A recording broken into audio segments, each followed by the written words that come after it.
siglo, la luz de los valles, que mueran esos ríos, es el final del sauce, es el final del sauce.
Agua de la tierra me quieren quitar los dueños del mundo, los siervos del mal, el oro de este siglo, la luz de los valles, que mueran esos ríos, es el final del sauce, es el final del sauce.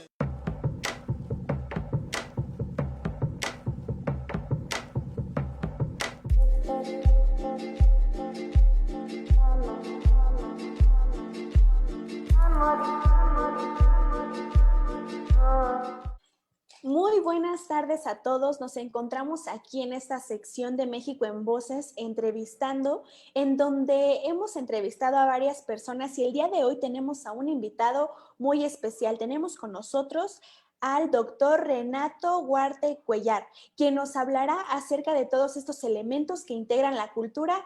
Y bueno, gracias a todos los que nos están sintonizando. ¿Cómo estás, Carly? Empezamos el día de hoy esta entrevista. Muy bien, Ada. ¿Y tú cómo te encuentras?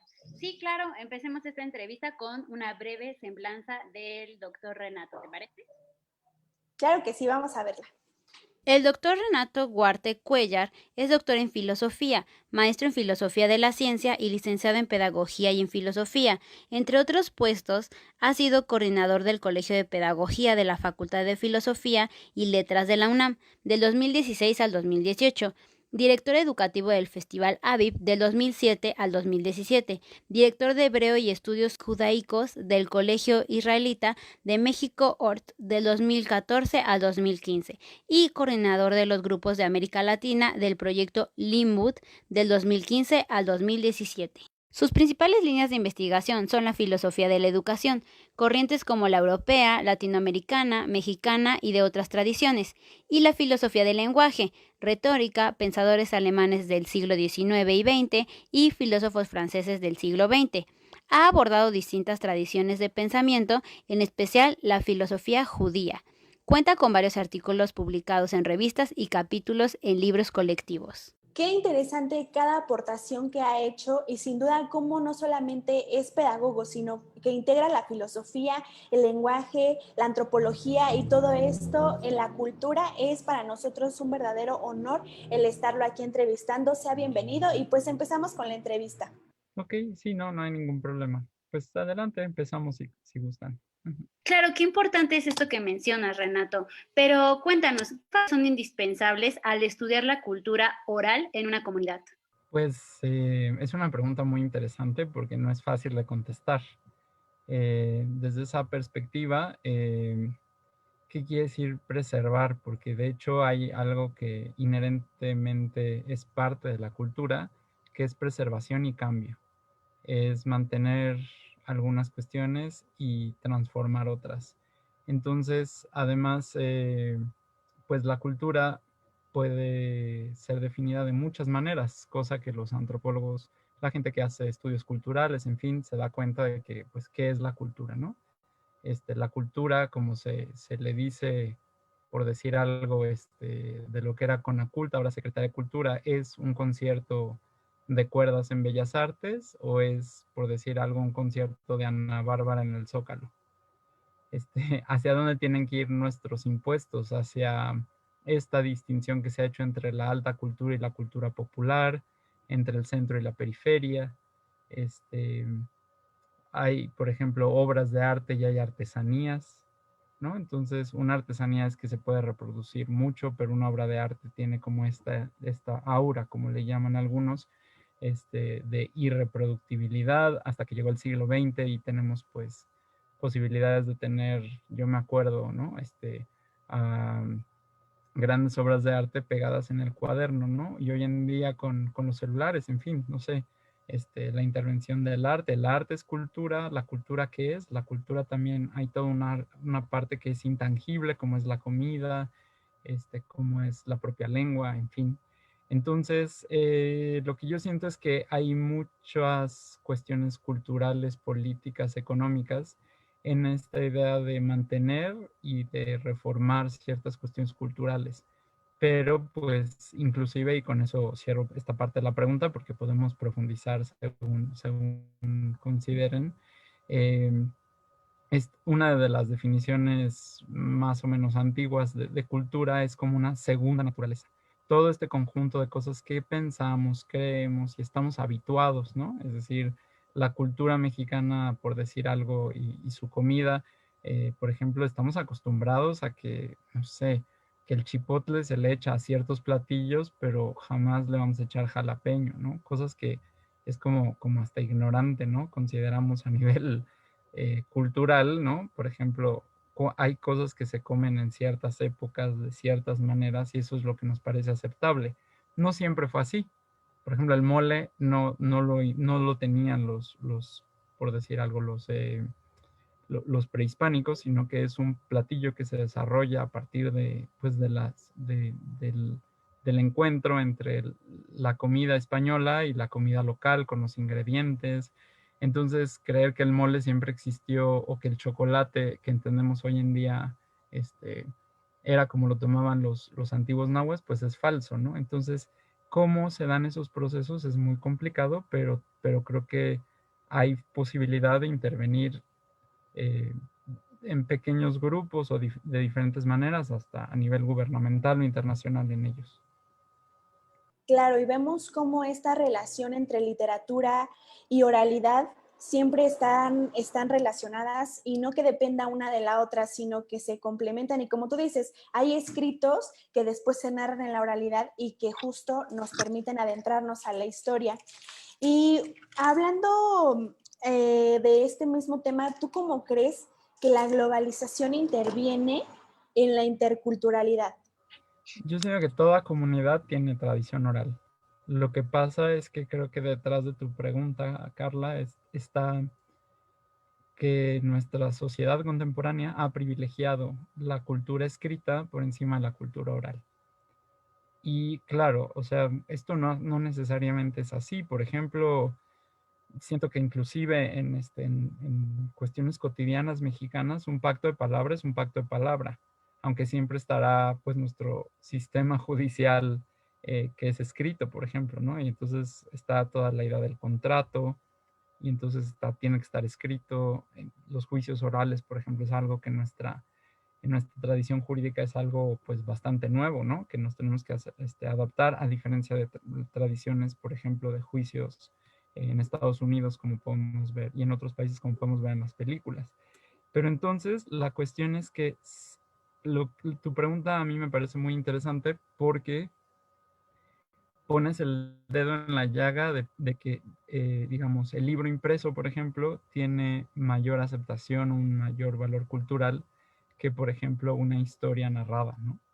Entonces, desde esa perspectiva, a mí me gusta un texto de uno de los autores que he trabajado, que se llama Walter Benjamin, que era un eh, teórico literario, filósofo del siglo XX, que decía, por ejemplo, en un textito muy bonito, un ensayo, que la pobreza en realidad es la pobreza de experiencia, la incapacidad que tenemos de narrar lo que nos sucede en nuestra propia experiencia y en ese sentido quiénes somos. Entonces, ese quiénes somos puede entenderse desde una perspectiva individual y colectiva. Es decir, lo que critica Benjamin, por ejemplo, de la modernidad que él vivió, digamos, por lo menos hasta el año de su muerte, que a él le toca, digamos, vivir hasta la Segunda Guerra Mundial, es que, por ejemplo, estamos tan cansados que por ejemplo, todo en la vieja normalidad o ahora con las pantallas, en fin, que lo último que queremos es transmitir eso que creemos, pensamos, sentimos, ¿no? Y en cambio, por ejemplo, se enfrenta a todo lo que es básicamente la historia de lo que hoy en día entendemos por literatura, ¿no? Claro, sin entrar, porque toda obra literaria empezó siendo, bueno, por lo menos las grandes obras empezaron siendo orales, ¿no? La Ilíada, la Odisea, la Bhagavad Gita, y así en diferentes tradiciones. En nuestras propias tierras, digamos, estaban los huehuetlatoli, que eran los discursos que daban los huehues o personas mayores, ¿no? Que daban sentido a la gente y alimentaban el alma, si lo podemos decir de alguna manera. Entonces, hay un privilegio por lo que está escrito, ya lo he dicho, pero en ese sentido la cultura oral es fundamental y tiene vías de comunicación múltiples. Es decir, cuando tu abuela te cuenta cómo era la colonia o cómo vivía o qué pasaba, o de pronto, pues esto que creo que todos coinciden en que al ser humano le fascina que le cuenten historias. Ahora tenemos el cine, ¿no? Y nos gusta que nos cuenten sobre tal cosa o tal otra. Pero creo que hay que rescatar, y con esto cierro, por lo menos hasta ahora lo que me preguntas, yo creo que hay que rescatar o no poner en un segundo o tercer plano el papel de la oralidad, ¿no? Entonces ahí hay muchas cosas que nos dan identidad, que nos permiten identificarnos como somos. Por ejemplo, eso es lo que criticaba Platón a Homero, ¿no? Porque decía que Homero, muy burlonamente, era el educador de toda Grecia, pero es que eran esas historias, no Homero el personaje, porque ni siquiera estamos seguros de que haya existido, pero era la Ilíada y la Odisea la que le daba sentido identitario, cultural a los griegos, porque, digamos, los que han sido traducidos al español como los poetas, que no eran como Octavio Paz, sino que eran más como trovadores, más como, sí, algo así, iban de pueblo en pueblo y entonces les contaban sobre héroes y sobre dioses y lo que pasaba, y es que no saben qué le pasó a Briseida, ¿no? Y entonces, ay, ¿qué le pasó? Y entonces te lo cantaban, iba acompañado de música, ¿no? Antes de que existiera la Ilíada o la Odisea como la conocemos como mexicanos del siglo XX y XXI, como un libro que te dejan para leer obligatoriamente en la prepa, ¿no? Por poner un ejemplo. Y pasando un poquito más al área de la cultura, ¿cuál crees que sea la importancia de la apropiación cultural tanto en la identidad individual como en la identidad colectiva? Pues, a ver, la cuestión es que estaba yo oyendo, por ejemplo, lo que le propuso Damián Alcázar, por ejemplo, al presidente, hace unas cuantas semanas que se encontró con él, y él lo que le decía era que había que impulsar el cine no solo nacional, sino de otras latitudes. Ahora, desde estudios filosóficos, tengo mis críticas hacia, por ejemplo, este texto de dialéctica de la ilustración de Horkheimer y Adorno, pero creo que ellos que, digamos, escapan de Alemania en la Segunda Guerra Mundial y llegan a Estados Unidos y encuentran formas culturales, ¿no? Entre otras el cine. Y ellos lo que dicen es que hay un problema con el tipo de estética que el cine norteamericano de su momento manejaba. Seguramente si vieran lo que estamos acostumbrados a ver hoy, pues creo que la crítica sería más dura. Pero a lo que yo voy es que ellos lo que sostienen es que parecería ser que es nada más un entretenimiento, ¿no? Es decir, ajá, o sea, por ejemplo, creo que muchos de nuestros niños, y cuando digo nuestros, quiere decir de las sociedades contemporáneas, mexicanas y otras, están creciendo con una pantalla, inclusive antes, e inclusive creo yo también después de la pandemia, de ver, digamos, ciertas cosas, ¿no? Pero como yo he tratado de contestar antes, pues las imágenes también nos van formando, nos van se nos van haciendo habituales, ¿no? Por ejemplo, yo he visto a muchos amigos que me dicen, no, es que esa película está bien lenta, ¿no? Pero, por ejemplo, las películas tienen ritmos, que tienen texturas, formas de ver el mundo, de problematizar. Entonces, no es nada más un entretenimiento, porque la palabra entretenimiento es como entretenimiento, es como si estoy ocupado un ratito, nada más, ¿no? Y lo que pasa es que si nosotros nos acostumbramos a películas en donde hay modelos de hombre y de mujer, ¿no? Sean estos telenovelas, sean películas, en donde ya sabemos qué va a pasar, ¿no? El coche explota, el galán tiene ciertas características físicas, de comportamiento, la velocidad en la que pasan las cosas, etcétera. O sea, todo eso, Horkheimer y Adorno, que obviamente no vieron el cine de nuestros días,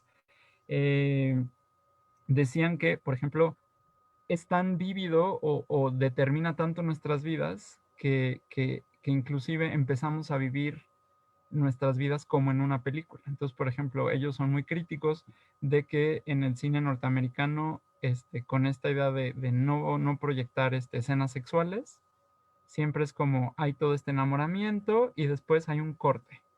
Y entonces eso te deja como queriendo más y según ellos esto garantiza el consumo de manera psicológica, sociológica, o sea, imagínense a qué grado, ¿no? Entonces, queremos como regresar a ver cómo se resuelve, pero además nos educa, entre comillas, en un sentido muy amplio de lo que es la educación, al grado de que, por ejemplo, cuando queremos tener un encuentro personal o romántico, lo que hacemos es que emulamos la película. Ponemos la música que escuchamos en la película, ponemos la luz que vimos en la película, ponemos las rosas, esto que podrían llamarse clichés, ¿no? Porque queremos llegar a un lenguaje que sea masificado. Entonces, la forma de enamorar a esa persona, por decirle así de maneras abstractas, es que pones la luz, o por ejemplo, imagínense, ahora, no sé, en el hotel hasta te garantizan que ponen pétalos de rosa, o sea, como si fuera muy único, y lo que están diciendo Horkheimer y Adorno es muy interesante, porque hasta la parte más íntima de uno está emulando lo que vio en el cine. Entonces, al presentar otro tipo de estéticas, otro tipo de narraciones, otras historias, otras formas de ver la vida, sí, estética en este sentido, no nada más lo que se ve bonito, sino cómo se siente, cómo se percibe, qué música estamos escuchando, ¿no? Nos podría hacer como estas grandes narraciones que yo creo que a Platón también se va de espaldas si viene nuestro cine, ¿no?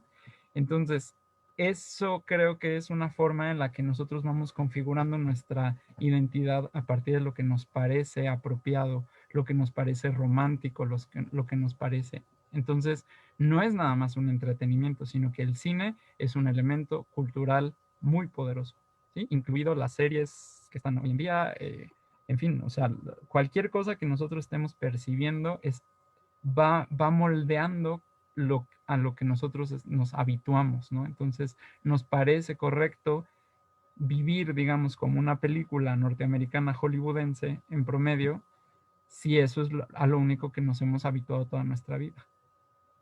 Ah, claro, entonces no solo existe la cultura tradicional que conocemos, sino que también la cultura puede encontrarse en algunos otros ámbitos como los que mencionas.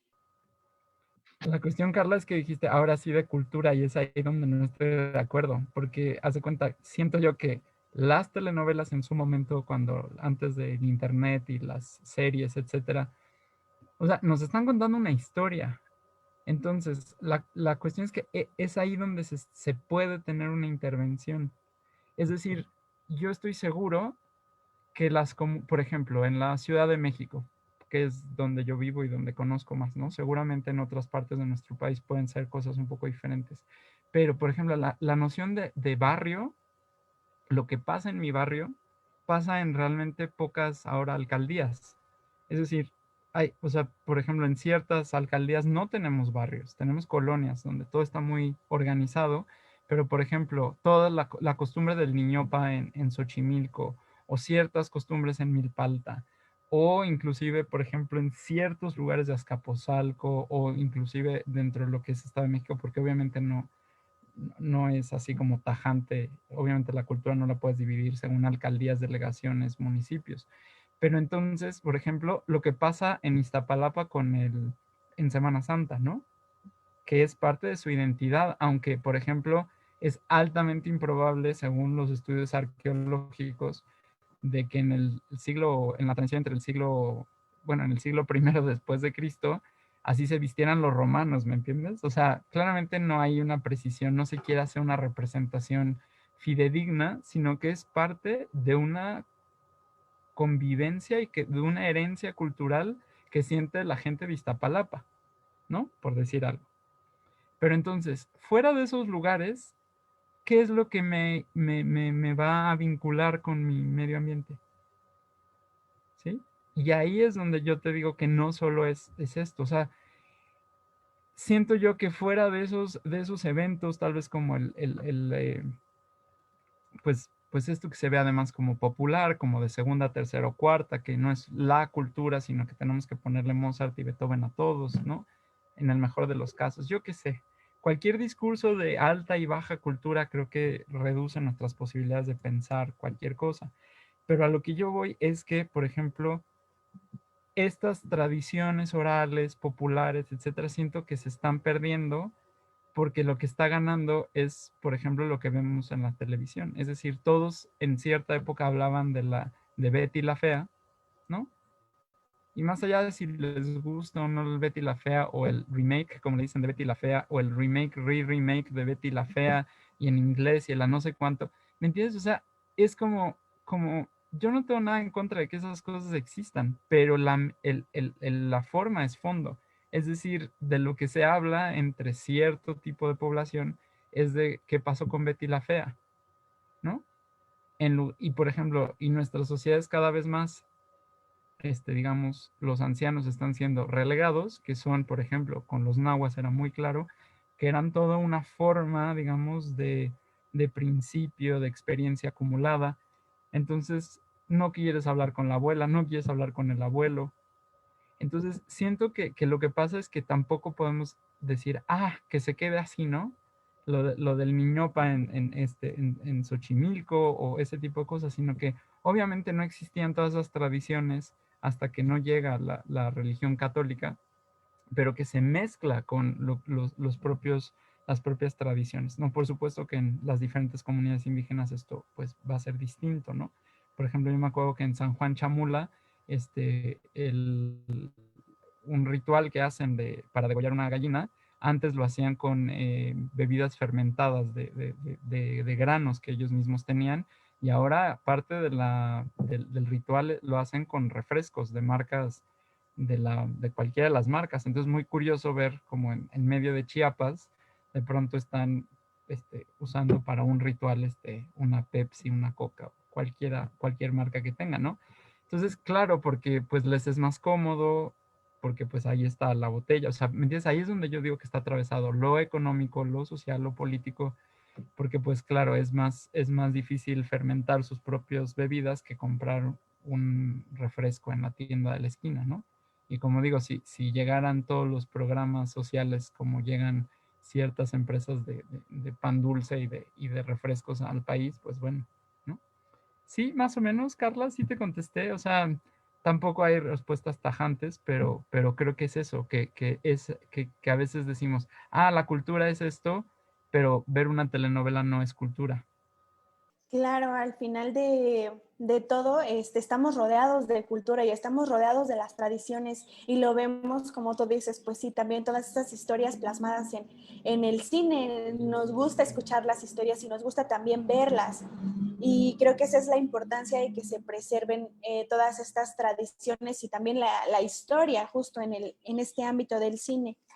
Y quisiéramos saber también, justamente de la mano con esto, de qué manera tú desde la pedagogía ves este sincretismo en la cultura o esta hibridación que ocurre con las tradiciones, las costumbres y las tradiciones orales. Claro, lo que pasa es que ahí yo como licenciado en pedagogía te puedo decir que resulta interesante porque educación a veces la tratamos de como homologar con escuela, ¿no? Escolarización. Entonces, una persona educada es el que tiene más diplomas, títulos, el que llegó a la universidad, no llegó ni a primaria. Tenemos todo esto que pues, nos acompañó todo el siglo XX y lo que llevamos del XXI. Y sin embargo, una definición mucho más amplia de lo que es el fenómeno educativo, la educación, es la transmisión consciente o inconsciente de elementos culturales. Es decir, un niño educado, vamos a decir así, y estoy aquí siguiendo a Lorenzo Luzuriaga, un autor que vivió en Argentina en el siglo XX, Luzuriaga con Z, decía, por ejemplo, que hay muchas formas de entender educación, pero tal vez la más amplia es como cuando decimos, oye, es que, ¿cómo se dice, mijito? ¿No? Ah, se dice hola, se dice gracias, ¿no? Es cuando se incorpora un individuo a los usos, costumbres, etcétera, que llamamos cultura. Es decir, para los 4 años, cualquier persona de prácticamente cualquier lengua la puede hablar. Y junto con el lenguaje ya va todo. La forma de ver los colores, la forma de entender cómo se es hombre y mujer, etcétera, etcétera, etcétera. Entonces, a lo largo de la humanidad, la relación entre educación y cultura es fundamental. Entonces, en este sentido amplio, al ser esta transmisión y cambio, porque no solo, la educación no solo es repetir algo, sino que en esa transmisión, aunque se quiera hacer de manera pues, total, cabal, ¿no? No se puede, sino que siempre está el individuo que toma postura, que dice yo no quiero ser como mis papás, por ejemplo, es que hija, te tienes que casar de blanco, oye, pero ¿por qué me tengo que casar de blanco? Oye, ¿por qué me tengo que casar? ¿No? O sea, en fin, ¿no? O sea, ¿por qué no? O lo que sea. Siempre hay estas posturas que están entre el individuo y la colectividad, ¿no? Pero el peligro, y siento que ahí es donde el sistema escolar que fue pensado a finales del siglo XIX en el mundo en general, es decir, la escuela que conocemos hoy en día no existía antes de la segunda mitad del siglo XIX. O sea, para la historia de la humanidad, la escuela esta que conocemos es algo muy, muy nuevo. Ujú. El problema es que, por ejemplo, al menos en nuestro país, es una decisión en donde todos tienen que aprender todo esto en este mismo método homogéneo y el Estado es quien decide qué se hace. Entonces, en ese sentido, la cultura como que se va desdibujando y todo se centra en qué sabes o no sabes. ¿Cuánto es 2 más 2? 4. ¿Sí? ¿Cuál es la capital de Finlandia? ¿No? Entonces, todo se vuelve un acto memorístico de conocimiento y ahí la cultura, si se dan cuenta, queda como desvanecida. Entonces, en sociedades como, por decir algo, los nahuas, ¿cómo aprendía alguien o las niñas? Porque era una sociedad en donde la educación, hasta donde tenemos noticias, estaba muy separada entre hombres y mujeres. Era, por ejemplo, cómo se aprendía a hacer un tamal en la versión prehispánica, porque no eran como nuestros tamales, como nos venden aquí en la Ciudad de México, en carritos, ¿no? Ni los tamales oaxaqueños eran lo que son hoy en día, ¿no? Exacto. Pero entonces era siendo parte de la comunidad. ¿Cómo aprendías a cocinar? Pues cocinando, no era como algo que te ibas a una escuela para hacer no sé cuánto, ¿no? Es decir, estaba todo eso y eran procesos colectivos, sociales, que ahí es donde estaba la transmisión cultural. Y eso, cuando uno estudia historia de la educación y historia de la pedagogía, sobre todo historia de la educación en este caso, en las historias mientras se hace el nixtamal, ¿sí? Te contaban la historia de por qué los hombres en términos generales, es decir, los hombres y las mujeres, estamos hechos de maíz. Que es hermoso, ¿no? Es decir, porque estás haciendo ahí, me imagino, se estaba haciendo con el metate, etcétera. ¿Cuál era el rol de los hombres y las mujeres? Bueno, en fin, todo eso se va transmitiendo. Entonces, no se puede, o sea, si creemos que una persona educada es el que tiene 7 doctorados, por hacer una exageración, pues estamos muy equivocados. Porque vean, regresando a Benjamin, una persona educada es aquella, que puede darle sentido a su propia existencia a partir de su experiencia, que siempre es colectiva. Es tratar de determinar quién soy, por qué soy así, cómo veo el mundo, cómo veo a mis congéneres, cómo me relaciono con hombres y mujeres, ¿sí? Porque dicen que la escuela lo eduque. Pues no, porque cuando estamos, por ejemplo, ahora hablando de feminismos, ¿no? La mamá le dice, no, no, a ver, mi hija, recógele el plato a tu hermano. Eso es educación, porque ahí está, porque es en lo que nos lo vemos como normal. Por más de que en la escuela les repitan, no, y es que tiene que haber una igualdad, tiene que haber una... Pues no, porque pasa por vías racionales y entonces así como tú. ¿Y luego qué hago yo con eso? Pero yo veo que a mí como mujer me corresponde levantarle el plato a mi hermano, ¿no? Y tú, hijito, puedes irte a ver la tele. Y entonces nos acostumbramos en esos espacios que son colectivos, pues porque es la familia, ¿no? A que una niña aprenda y yo digo, se eduque, digamos, en términos más amplios, a cuáles son los roles de hombre y mujer. Y el niño también, y el papá. Y entonces esto se va reproduciendo, a veces consciente y a veces inconscientemente. Sí, sí, entonces yo siento que eso es lo bonito de poder ver la historia de la educación y no nada más decir que las niñas lleguen a sexto de primaria. Bueno, sí puede ser, digo, no lo niego, no, sí, o sea, siento que hay desigualdades, pero cuando vemos la educación en su vínculo con la cultura en este sentido mucho más amplio que pasa por la lengua, lo que comemos, cómo nos vestimos, pero cosas abstractas como desde cuestiones de qué es la divinidad, cuál es nuestro papel en este mundo, cómo me tengo que relacionar con los otros, cómo se aprecia el trabajo, en fin. Y entonces, por ejemplo, México puede ser un país de tercero de secundaria, ajá, como dicen, porque pues no alcanzamos por las condiciones sociales, económicas, etcétera, pero creo que somos un pueblo en ese sentido muy educado, muy rico todavía, y a pesar de todos los embates, digamos, económico, político, culturales, que nos vienen a partir de ciertas lógicas de consumo. Qué importante lo que menciona Renato, que existen diferencias entre las culturas y que estas pueden estar muy marcadas en una sociedad. ¿Tú cómo nos podrías explicar los términos de cultura, lenguaje y tradición y cómo estos se pueden relacionar? Bueno, la cuestión es que cuando ustedes me están preguntando por los conceptos tradición, cultura y lenguaje, y yo siento que sí están relacionados. Están también relacionados con otras cosas, ¿no? Pero creo que un poco lo contesté hace algunos minutos en el sentido de que el lenguaje es una cosa pues muy curiosa porque el lenguaje como lo entendemos de los humanos, porque puede haber muchos lenguajes, lenguajes computacionales. Sabemos hoy en día que los animales tienen lenguajes que no se articulan así como nosotros que estamos hablando, ¿sí? Que los delfines se comunican por literalmente ondas ultrasónicas, en fin, los pájaros de otras maneras, etcétera. Pero entonces, este lenguaje articulado en palabras, que es lo que tenemos los seres humanos, de pronto se nos invisibiliza. Es decir, se nos olvida que estamos ahí porque todo está, digamos, siendo, todo, parece que el lenguaje y las palabras atraviesan todo nuestro quehacer. Inclusive en filosofía hay quienes dicen si el lenguaje inclusive determina nuestro pensamiento. Es una pregunta que no voy a abordar, pero es decir, pensar, por ejemplo, los antiguos griegos, por ejemplo, no tenían la palabra azul, ¿no? Entonces, ¿cómo puede alguien no tener la palabra azul? Pues no, o sea, y además en otras lenguas, por ejemplo, en los inuit en Groenlandia, que mal llamados esquimales, por ejemplo, tienen, si no me equivoco, tienen 7 o más de 7 palabras para blanco, pero no es como que son matices de blanco, son 7 colores diferentes.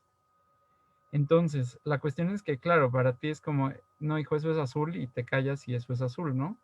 Cuando pues no necesariamente, o sea, porque como que el lenguaje al ser como etiquetas, por poner una metáfora, que le ponemos a las cosas del mundo, sean concretas o abstractas, pues nos da una forma de interrelacionarnos con el mundo. Entonces, por ejemplo, yo les digo a mis alumnos que en español tenemos la palabra amor, ¿no? Entonces, amor para arriba y amor para abajo, y entonces a veces tenemos como cariño y luego a veces tenemos aprecio, porque luego, pues culturalmente, ¿no? Decir te amo no es lo mismo que te quiero, que no es lo mismo que te aprecio, ¿no? Y obviamente esto también va a variar de una sociedad mexicana, o por ejemplo, inclusive dentro de México, en el centro del país, en el norte, en el sureste. Entonces, pero por ejemplo, cuando yo les digo, es que en griego antiguo, hay 4 palabras para amor, pero ¿cómo? ¿Sí? Y por ejemplo, en sánscrito, por lo menos hay 7. Entonces, ¿cómo o sea, y en inglés hay love, gracias, mucho gusto, ¿no? O sea, ¿y qué hacemos con eso? Y entonces, I love you puede ser te amo, pero también te aprecio, pero también te tengo cariño, pero, ¿me entienden? O sea, entonces, la cuestión es que no nos damos cuenta de cómo funciona el lenguaje, pero todas las personas que han sido un poco sagaces, no solo filósofos, sino gente dice, espera, en el lenguaje hay algo, ¿no? Y, por ejemplo, aquí voy a remitirme a Friedrich Nietzsche, que era pues filólogo clásico, es decir, estudió a los antiguos, a los griegos y latinos, y fue maestro de griego, y se le conoce más como filósofo, pero pues como mucha de la filosofía fue escrita en griego y latín, pues por eso nos da esa impresión, en fin. Y lo que decía Nietzsche es que el lenguaje está ahí, digamos, que es como una moneda que algún día fue acuñada, es decir, algún día tenía forma, pero que se fue desgastando ese acuerdo. Yo les digo a mis alumnos, ¿no? Es como, por ejemplo, nadie se sube o se subía al pecero y entonces le pagas con uno de 10, te da una moneda, no te pueden saber si es la de 1 peso o la de 2 pesos, como que más o menos ves de qué va, ¿no? Y te lo guardas y ya. Es decir, nadie se pone a ver en qué, si realmente fue expedido por el Banco de México, no. Esta metáfora ayuda porque así usamos el lenguaje, tomamos la palabra y la aceptamos como moneda desgastada. Y entonces hay que hacer todo un procedimiento que lo hacen hoy en día lingüistas y filósofos del lenguaje y bueno, los comunicólogos sin lugar a dudas, unos más que otros, y no todo el tiempo, no puedes estar pensando en el lenguaje todo el tiempo, o lo usas o piensas en él, pero no puedes hacer las dos cosas al mismo tiempo. Entonces, en el lenguaje, yo me atrevo a decir, está la cultura. Es como si fuera el termómetro, no sé qué otra metáfora usar, pero sí, el medidor del aceite de la cultura. Es decir, cuando se hace un estudio del lenguaje, no lo es todo, porque mucho de nuestro lenguaje es gestual, ¿no? Por ejemplo, cómo movemos las manos, hay un lenguaje corporal, hay muchos lenguajes, pero sí siento que es un buen termómetro de ver cómo una civilización, una cultura, a lo largo, sobre todo periodos largos, porque el lenguaje no lo podemos cambiar. Es curioso porque nos incorporamos a algo que nos antecede por a veces 100, 200, 300, 500, miles de años, en el caso del castellano, por lo menos 1000 años, ¿no? Pero que además tengo una posibilidad de uso de esa lengua de manera privada. Y yo puedo usar palabras como chale o puedo no usarlas a propósito, ¿sí? Es decir, que va otra vez en esta cuestión cultural, pero cuando de pronto nos hacemos como esa reflexión y tomamos como el medidor del aceite, vemos cómo una cultura específica, al usar su lenguaje, vemos cómo piensa el mundo, la relación entre hombres y mujeres, la relación entre ricos y pobres, ¿no? Por ejemplo, que en francés no haya palabra para barato, pues te dice algo, ¿no? Y obviamente que cuando comparas lenguas dices, mira, claro. O sea, en francés las cosas o son caras o no son caras, pero no hay el concepto de barato, ¿no? Entonces, por ejemplo, ¿no? Para traer una cuestión así muy cotidiana o en fin, ¿no? Cuando haces estos estudios entre lenguas te ayudan. Y la cuestión es que esto está vinculado con la idea de tradición, porque es una idea muy interesante que viene del verbo latino tradere, que quiere decir legar, ceder, que una generación pase a otra. Entonces, la tradición es aquello que nos es legado, que es recibido por nosotros, por otros, por otros miembros de nuestra propia pues, tradición, que ya quedó como una palabra, ¿no? Entonces, la cuestión es que la tradición no solo es lenguaje, pero sino que, por ejemplo, una tradición que también a veces se invisibiliza es, por ejemplo, no sé, en el caso de ustedes, ¿quién es un comunicólogo? Es decir, hay cosas que estoy seguro que si yo voy a una clase suya, yo voy a decir, ay, qué raros son los comunicólogos, ¿no? Porque mira, hacen esto. Pero ustedes, esa tradición puede ser más o menos consciente, porque son prácticas individuales y colectivas, usos, costumbres, formas, vocablos, términos técnicos, cosas que se permiten y no se permiten. Entonces yo estoy seguro que si yo fuera a una de sus clases, yo les diría, ay, son muy raros por esto y por esto, aunque no sé, no es el caso. Pero por eso, de pronto, cuando ustedes, por ejemplo, yo que estudié varias licenciaturas, cuando de pronto les parezco raro porque les parezco más pedagogo a los filósofos les parezco más pedagogo, ¿no? Porque hay algo allí en la tradición que como que este se está saliendo un poquito del guacal. Sí es como nuestro, de nuestro clan, nuestro gremio, pero como que no del todo. Entonces, o sea, una tradición es este conglomerado de cosas que se pasan, digamos, de manera casi, pues, sin pensar de una generación a otra, de una institución a otra, que se van fraguando. Es decir, cuando yo incluyo a ciertos autores en un programa, esos empiezan a ser como los canónicos, porque todo programa implica poner a ciertos autores, ciertas lecturas, ciertas formas de hacer las cosas y dejar afuera otras. Entonces, pues los tres, para no tomar mucho tiempo en la respuesta, pero parece que se articulan por eso, porque son una forma de legado en el cual nosotros vivimos, tanto el lenguaje como parte de la cultura. Yo no veo al lenguaje fuera de la cultura, aunque es como un elemento pues más estudiable, o es uno de esos elementos estudiables, y la tradición pues es este fenómeno cultural que se da en prácticas humanas, ¿no? Por ejemplo, no, es que fíjate cómo esa señora no sabe hacer pozole. El pozole no se hace así. Digo, traigo a colación ejemplos más de la vida cotidiana, pero también en la academia, ¿no? No, eso no es aceptable, por ejemplo, para tal cosa, o esto no hacemos los filósofos, o esto no hacemos los de letras clásicas, ¿no? Muchísimas gracias por tus respuestas, Renato. De verdad que nos emociona cada uno de los términos que nos explicas y que lo entendemos la importancia de la cultura en nuestra formación, en nuestra identidad, en nuestra herencia. Y justamente a eso va la última pregunta ya para concluir esta entrevista. ¿Cómo se cómo se manifiestan en ti estos aspectos que acabas de describir, como la herencia cultural, el legado y la identidad cultural? Claro, miren, ahí voy a volver a retomar a Nietzsche que dice en, en- en uno de sus escritos eh, que yo soy, o sea, todo lenguaje es metafórico, ¿sí? Esto es muy interesante porque ¿qué quiere decir? Por ejemplo, claramente una mesa no tiene patas, sino que la noción de patas es una metáfora que de las patas de un animal se la transferimos a una mesa.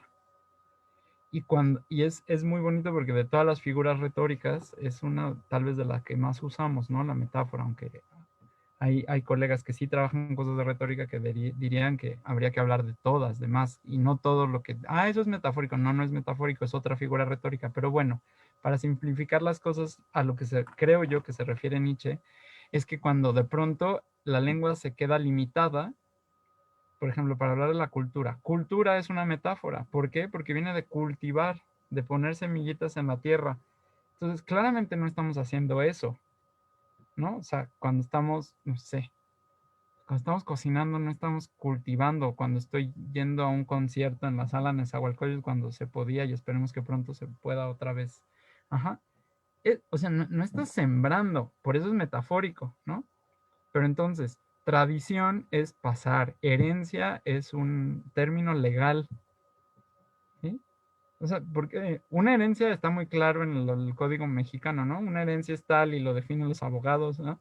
Pero cuando decimos una herencia cultural, ¿qué quiere decir? Pues es eso que se nos pasó, pero que se nos escapa y es lo propio de la metáfora porque pues no lo puedes acabar de definir, pero tienes que usar algo y entonces ahí te obliga el lenguaje a usar cultura, que está referido a cuestiones agrícolas, a herencia, que es una cuestión legal, a tradición, que también viene de la cuestión legal, porque es de tradere, de pasar de una mano a otra, ¿no?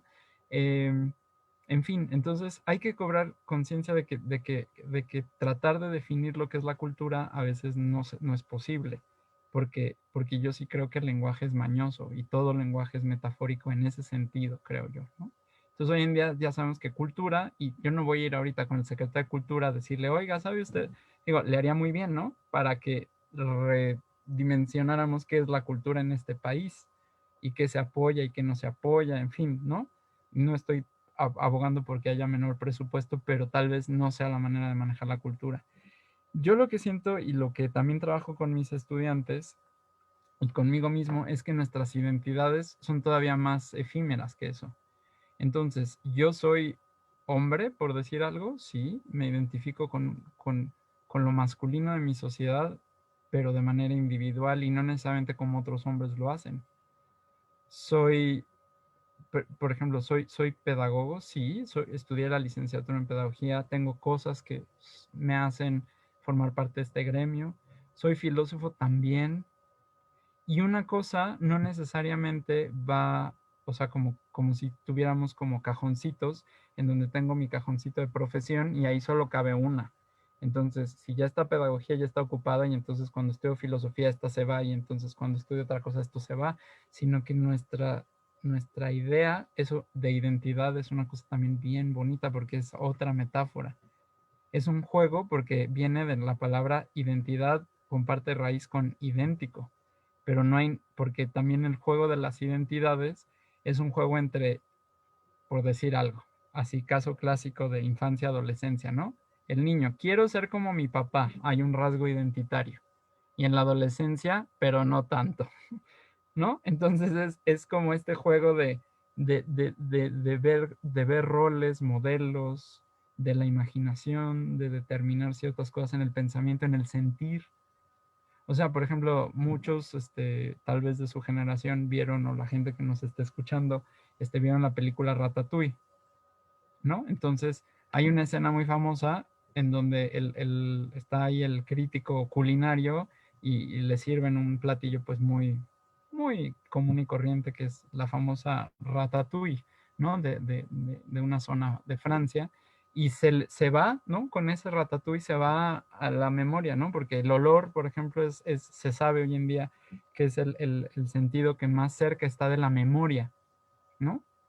Entonces, no sé si a todos nos ha pasado de repente pasa un olor y dice, "¡Ah! Huele a casa de mi abuelita", ¿no? Yo qué sé, ¿no? O eso es así, o por ejemplo, el sazón de la cocina. Por más de que yo haya aprendido a hacer arroz a la mexicana de mi madre, por decir algo, ¿no? No me va a quedar igual. Y cuando yo como, o sea, a mí me podrían presentar 7 arroces a la mexicana que se ven iguales y los pruebo a la misma temperatura, yo sé cuál es el de mi mamá. Sabría cuál está preparado por mi mamá. ¿Cómo lo sabemos? Porque hay todo esto que es complejo en nuestra identidad, ¿no? Es decir, las texturas que tenemos, todo eso que es nuestra percepción, nuestras experiencias, lo que creo, lo que pienso, lo que me dijeron, lo que creí, también mis tristezas, mis añoranzas, son cosas que forman parte de lo que voy siendo, siempre en constante movimiento. Entonces, esas prácticas, digamos, colectivas, les llamamos cultura, que están permeadas por el lenguaje y que son, nuevamente, todos estos 3 elementos, algo que es tradición en ese sentido de herencia, en ese sentido de pasar, pero nunca se pasa cabalmente, sino que es transmisión y cambio constantemente. Y nosotros somos ese fluir, creo yo, de identidades, de memorias, de olvidos. Y entonces, pues, todo eso es lo que nos conforma como seres humanos. O así es como se estudia, pues, tanto en pedagogía, en estudios culturales, en fin, ¿no? Y los filósofos nos ayudan a siempre como decir, a ver, eso sí, ¿por qué no? ¿Cuáles son los límites? ¿Sí? Eso es lo que podría decir, ¿no? Y así nos vamos conformando. Pues Renato, muchísimas gracias por haber aceptado esta invitación, por colaborar con nosotros y realmente nos emociona cada una de las respuestas que nos has dado y que sin duda enriquecen nuestro trabajo. Esperamos no sea la última vez que estemos contigo entrevistándote y llenándonos de todos esos conocimientos que tienes. Muchísimas gracias. Muchas gracias a Renato porque sin duda esta entrevista fue muy enriquecedora para nuestro proyecto y espero que para ustedes también. Aprendimos mucho hoy sobre la tradición y la cultura y pues bueno, no olviden seguirnos en redes sociales, nos pueden seguir como México en Voces en Facebook y en Instagram. Hasta la próxima.